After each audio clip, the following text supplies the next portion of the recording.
Hi friend, ID sir classes में आपका स्वागत है। आज से साइंस का चैप्टर शुरू होगा।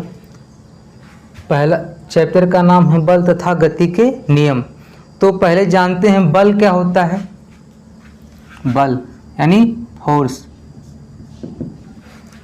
बल वह बाह्य कारक है जो किसी वस्तु की स्थिति में या तो परिवर्तन कर दे या परिवर्तन करने का प्रयास करे। ठीक है, बल वह बाह्य कारक है जो किसी वस्तु की स्थिति में या तो परिवर्तन कर दे या तो परिवर्तन करने का प्रयास करे। जैसे हम अगर इस बोर्ड पे, ठीक है, इस बोर्ड पे क्या कर रहे हैं, फोर्स को लगा रहे हैं, लेकिन ये क्या हो रहा है, इसकी स्थिति में कोई परिवर्तन नहीं हो रहा है, तब हम कहेंगे कि हम बल लगा रहे हैं। ठीक है, अगर इस बोर्ड की जो कैपेसिटी है, ठीक है, उससे अगर हम ज़्यादा फोर्स लगाएं तो इस बोर्ड की स्थिति में क्या होगा, परिवर्तन हो जाएगा, तब हम कहेंगे कि हम इस पर बल लगाए हैं। तो बल की परिभाषा क्या हो जाएगी, बल वह बाह्य कारक है जो किसी वस्तु की स्थिति में या तो परिवर्तन कर देता है या परिवर्तन करने का प्रयास करता है, उसे हम क्या कहते हैं, बल कहते हैं। उसके बाद आता है बल का मात्रक क्या होता है। मात्रक जानने से पहले हम ये जान लेते हैं कि जो हमारा मात्रक होता है वो कितने पद्धतियों में लिखा जाता है, यानी कितने सिस्टम से हम इसके मात्रक को लिख सकते हैं। तो मात्रक लिखने के 3 पद्धति हैं। एक होता है एसआई पद्धति, एक होता है एमकेएस पद्धति,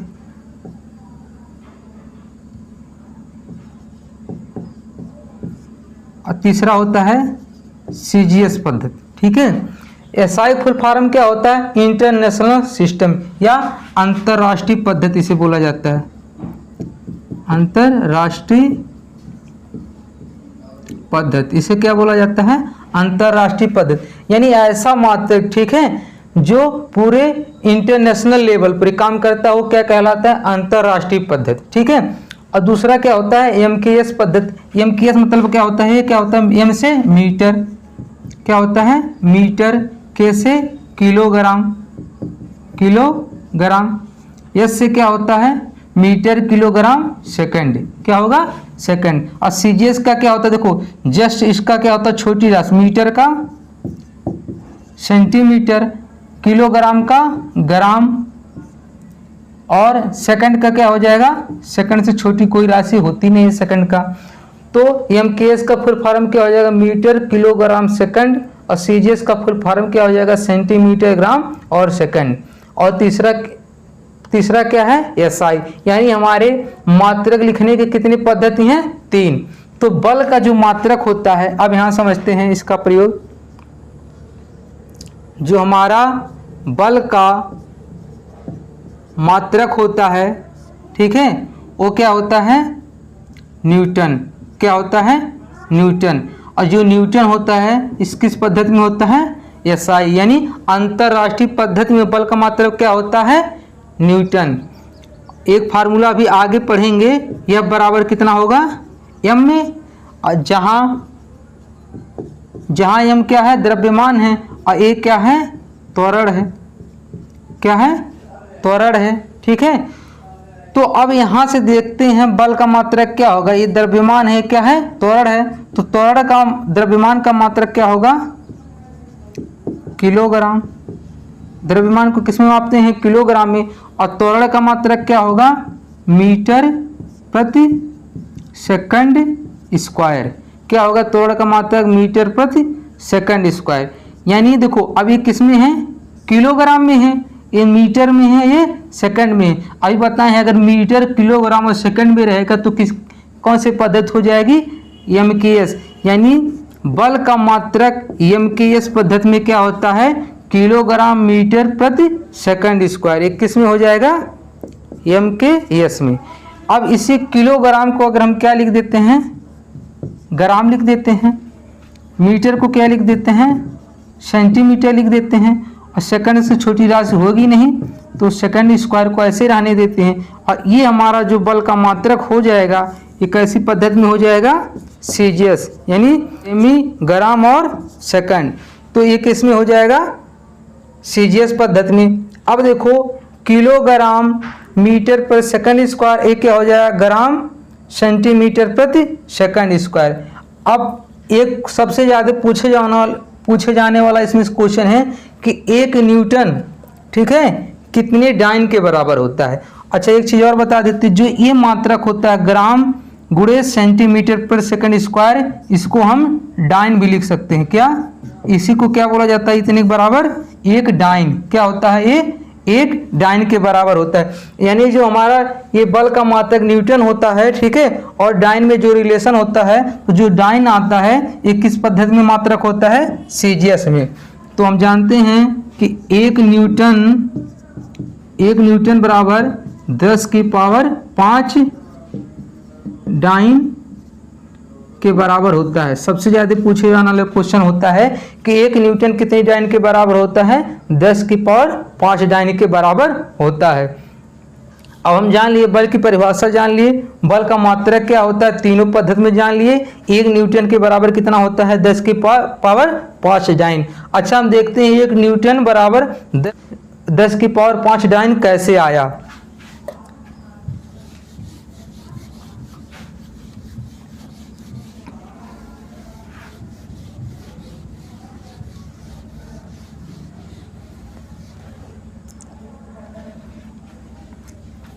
हमें प्रूव करना है कि 1 न्यूटन बराबर 10 की पावर 5 डाइन।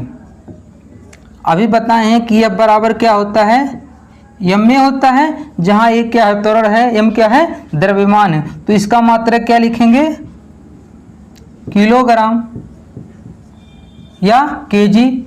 इसका क्या होगा, मीटर प्रति सेकंड स्क्वायर होगा त्वरण का मात्रक। अच्छा किलोग्राम को हम क्या लिख सकते हैं, अगर किलोग्राम को ग्राम में लिखना चाहे तो क्या होगा, 1 किलोग्राम में कितने ग्राम होते हैं, तो 1000 ग्राम होते हैं। 1 किलोग्राम में 1000 ग्राम होते हैं। और 1 मीटर में कितने सेंटीमीटर होते हैं, 100 सेंटीमीटर। सेकंड को ऐसे रहने देते हैं। अच्छा देखो ये कितना है, इसको भी लिख सकते हैं 10 की पावर 3 ग्राम, और इसको कितना लिख सकते हैं, 10 का स्क्वायर सेंटीमीटर प्रति सेकंड स्क्वायर। अच्छा देखो आधार समान है तो घातें आपस में क्या होंगी, जुड़ जाएंगी। तो 10 की पावर कितना हो जाएगा, 5 ग्राम सेंटीमीटर प्रति सेकंड स्क्वायर। अभी बताए हैं कि इतने वाले भाग को यानी सीजीएस पद्धति में इसके बराबर, एक इसके बराबर होता है डाइन के, तो इसके बराबर हम क्या लिख सकते हैं, डाइन लिख सकते हैं। इतने के बराबर क्या लिख सकते हैं, डाइन। एक इसके बराबर हो जाएगा 1 न्यूटन। 1 न्यूटन बराबर कितना हो जाएगा, 10 की पावर 5 डाइन। सबसे ज़्यादा इम्पॉर्टेंट है, ठीक है, वेरी इम्पॉर्टेंट क्वेश्चन है।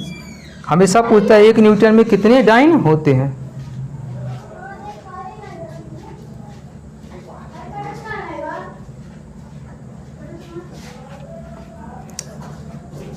अच्छा देखते हैं, अभी आया था कि त्वरण का मात्रक मीटर पर सेकंड स्क्वायर होता है, तो त्वरण के बारे में भी हम जान लेते हैं।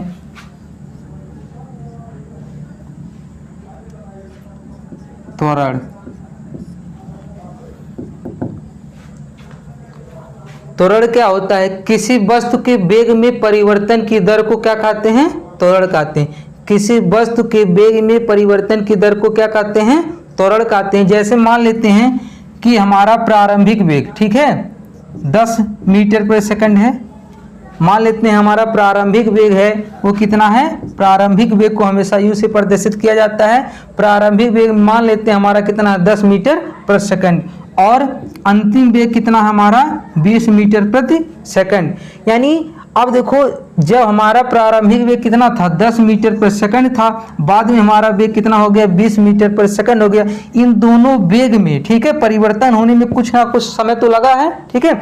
यानी हमारे वेग परिवर्तन, ठीक है, वेग में जितना परिवर्तन होता है समय के साथ वही क्या कहलाता है, त्वरण कहलाता है। यानी इसको हम ऐसे भी लिख सकते हैं b minus you by T, यानी वेग में परिवर्तन। अंतिम वेग में से प्रारंभिक वेग को क्या करेंगे, घटा देंगे। यानी वेग परिवर्तन की दर को हम क्या कहेंगे, त्वरण कहेंगे। वेग परिवर्तन की दर को क्या कहेंगे, त्वरण कहेंगे। अच्छा ये देखो वेग है, वेग का मात्रा कितना होता है,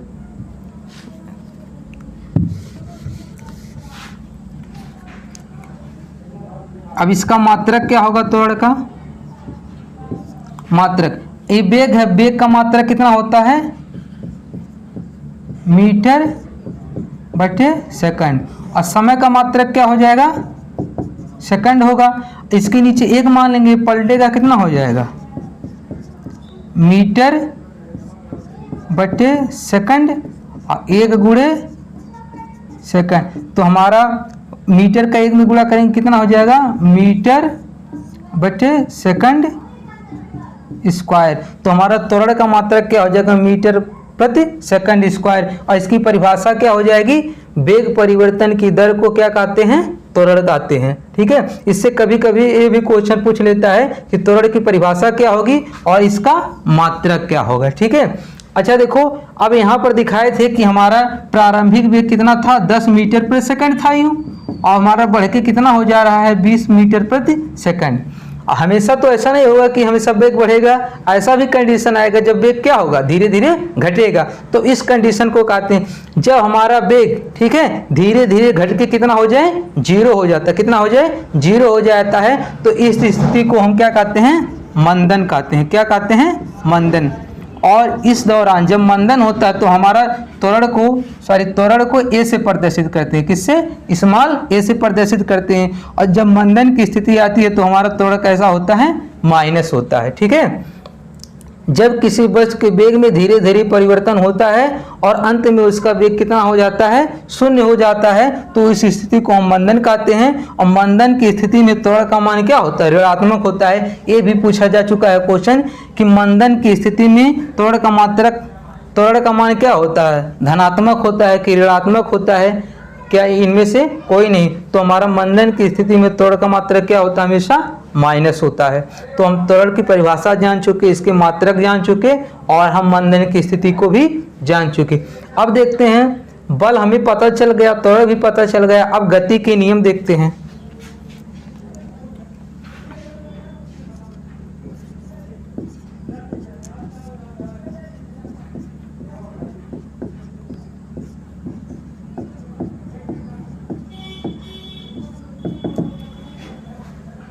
अब देखते हैं न्यूटन के गति के नियम क्या होते हैं। अच्छा, न्यूटन के गति के 3 नियम है। ठीक है, तो एक एक करके बताते हैं। प्रथम नियम क्या होता है? प्रथम नियम, देखो प्रथम नियम क्या होता है? यदि कोई वस्तु विरामावस्था में है, यानी रुका हुआ है, ठीक है, यदि कोई वस्तु विरामावस्था में है तो हमेशा विरामावस्था में रहेगा।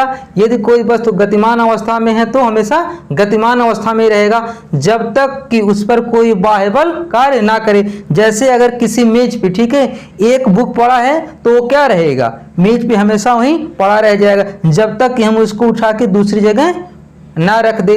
अच्छा, जैसे एक हम बाल को फेंकते हैं, ठीक है, तो क्या होगा? बाल कुछ देर पे क्या होता है? रुक जा रहा है। तो हमारे दिमाग में यही आता है, आखिर बाल क्यों रुक गया? जब इस पे हम कोई एक्सटर्नल फोर्स काम नहीं कर रहा है, यानी इस पे जब हम कोई बाह्य बल नहीं लगा रहे हैं तो हमारा बाल क्यों रुक जा रहा है? तो भाई बाल और जो हमारा पृथ्वी है, ठीक है, इसके बीच भी बल लगता है। उस बल को क्या कहते हैं? घर्षण बल कहते हैं। यानी घर्षण बल के कारण बाल रुक रहा है, यानी उस बाल पे भी कौन सा बल लग रहा है? एक प्रकार का बल लग रहा है। इसलिए तो प्रथम नियम यही था कि यदि कोई वस्तु विरामावस्था में है तो विरामावस्था में रहेगा, यदि कोई वस्तु गतिमान अवस्था में है तो गतिमान अवस्था में रहेगा, जब तक कि उस पर कोई बाह्य बल कार्य नहीं कार्य करता है। अब प्रथम नियम को ही, ठीक है, प्रथम नियम को ही जड़त्व का नियम कहा जाता है। किसका नियम कहा जाता है? जड़त्व का। प्रथम नियम को ही जड़त्व का नियम कहा जाता है। जड़त्व का नियम क्या था? जड़त्व के नियम का परिभाषा और प्रथम के नियम की परिभाषा लगभग क्या थे? सेम थे। तो जड़त्व का नियम होता है कि कोई भी वस्तु है वो अपने स्थान परिवर्तन का क्या करता है? विरोध करता है। और प्रथम नियम को ही गैलीलियो का भी नियम कहा जाता है। गैलीलियो का भी नियम कहा जाता है प्रथम नियम को। और प्रथम नियम से ही हमारे बल की परिभाषा ज्ञात हुआ था। ठीक है, तो प्रथम नियम को ही जड़त्व का नियम कहा जाता है, प्रथम नियम को ही गैलीलियो का नियम कहा जाता है, और प्रथम नियम से ही बल की परिभाषा पता चला था। इसलिए प्रथम नियम क्या है, बहुत इंपॉर्टेंट है। ये तीनों टॉपिक हमेशा पूछता रहता है कि किस नियम को जड़त्व का नियम कहा जाता है, प्रथम नियम को, किस नियम को गैलीलियो का नियम कहा जाता है, प्रथम नियम को, अब बल की परिभाषा किस नियम से पता चला था, प्रथम नियम से। तो और इसके एग्जाम्पल किस तरह बनते हैं, एग्जाम्पल से भी क्वेश्चन आते हैं। जैसे इसके उदाहरण हैं, इसके उदाहरण इस तरह बनते हैं कि यदि कोई मोटर गाड़ी या ट्रेन, ठीक है, अचानक से चलने लगती है, ठीक है, तो उस पे बैठा आदमी पीछे की तरफ क्या होता है, झुक जाता है। क्यों? तो आपको ऐसे दिया रहेगा, तो आपको बताना है किस नियम के कारण ये होता है। तो न्यूटन के प्रथम नियम के कारण होता है। अब इसको हम समझा देने कैसे होता है। जैसे एक आदमी है, मान लेते हैं हमारा मोटर गाड़ी या ट्रेन है, और इस पे एक आदमी क्या हुआ, बैठा हुआ है। मान लेते हैं एक आदमी है, इस पे क्या हुआ है, बैठा हुआ है। अब इसका जो निचला वाला भाग है, ठीक है, अब ये क्या हुआ है, इससे गाड़ी से जुड़ा हुआ है, ठीक है, सीट से क्या हुआ, लगा हुआ है। जैसे ही ये गाड़ी चलेगी आगे की तरफ, अब ये तो आगे की तरफ बढ़ जाएगा, और ऊपर वाला भाग, ठीक है, जड़त्व के कारण क्या होगा, स्थिर रहना चाहेगा। जब ये स्थिर रहना चाहेगा तो आगे वाला भाग क्या होगा, आगे बढ़ेगा, ठीक है। जैसे ये वाला है, मार्कर है, मान लेते हैं कोई आदमी है, जैसे ही नीचे वाला भाग आगे बढ़ेगा, पीछे वाला भाग क्या होगा, धीरे धीरे ये पीछे की तरफ मुड़ जाएगा, यानी पीछे का भाग क्या होगा, मुड़ जाएगा। इसीलिए इसको क्या कहेंगे, प्रथम नियम कहा जाता है। कि जैसे एक कंबल या चादर को डंडे से झाड़ा जाता है तो धूल के कण अलग के हो जाते हैं। भाई देखो, जैसे एक चादर है, ठीक है, वो क्या है, विराम अवस्था में है। जैसे आप उस पर डंडे से मारेंगे, ठीक है, तो क्या होगा, कंबल गतिमान होगा, और धूल के कण क्या होंगे, अपने जगह पर स्थिर होंगे। तो वो क्या होंगे, वो अलग हो जाते हैं, कण उससे क्या क्या हो जाते हैं, अलग हो जाते हैं, और वो धूल के कण नीचे गिर जाते हैं। तो ये किस नियम से होता है, प्रथम नियम से होता है।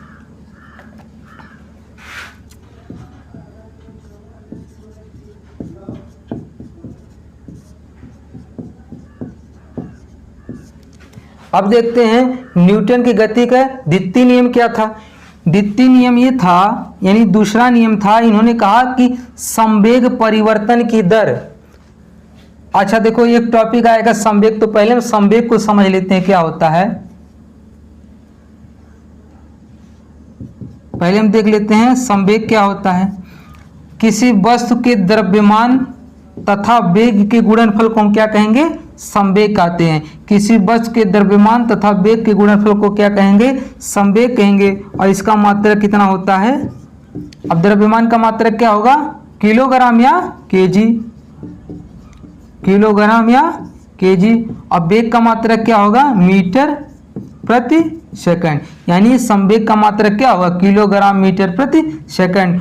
परिभाषा क्या होगा, किसी वस्तु के द्रव्यमान तथा वेग के गुणनफल को हम क्या कहेंगे, संवेग कहेंगे, ठीक है। अब देखते हैं द्वितीय नियम में इसका प्रयोग कैसे किया जाता है। दूसरे नियम में न्यूटन जी ने बताया कि संवेग परिवर्तन की दर लगने वाले बाह्य बल के क्या होता है, समानुपाती होता है। जैसे मान लेते हैं हमारा अंतिम वेग कितना है, v है, और प्रारंभिक वेग कितना है, u है।